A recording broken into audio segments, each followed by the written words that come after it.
এই ইমান গৰমত আপোনালোকে কি কৰি ভাল পায় বাৰু? মই হ'লে এই গৰমত যে একো কৰিয়ে ভাল নাপাওঁ, কিন্তু এটা বস্তু মই ভাল পাওঁ দেই, সেইটো হৈছে এইকণ। এইকণ পঢ়ি মানে খুবেই ভাল পাওঁ মই গৰমত, বিশেষকৈ মানে একো কাম নথকাত আৰু এইকণ পঢ়ি মানে বহুত বেছিয়ে ভাল পাওঁ।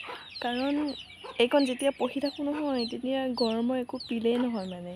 ইমানেই ধ্যান দি পঢ়ি থাকোঁ নহয়, কিছুমান মানে এনেকুৱা কাহিনী থাকে, কিছুমান এনেকুৱা এটা মানে ৰিলেটিভ আৰু নিজৰ লগত ৰিলেটিভ এনেকুৱা এটা ৱৰ্ড থাকে মানে শব্দ, সেইবোৰ মানে পঢ়িলে এনেকৈ লাগে যেন নিজৰ কিবা এটা পঢ়ি আছোঁ আৰু মানে নিজৰ লাইফৰ কিবা এটা ডিছকাছ কৰি আছোঁ আৰু কাৰোবাৰ লগত, তেনেকুৱা কথা লাগে।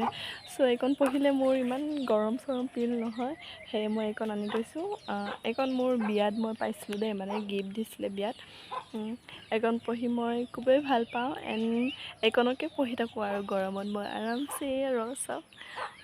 ৰ'দ চ'দ গ'ল এতিয়া, 3টামান বাজিছে আৰু এনেকৈ গছৰ তলত বহি মেলি মই এইকণৰ লগতে ব্যস্ত হৈ আছোঁ আৰু।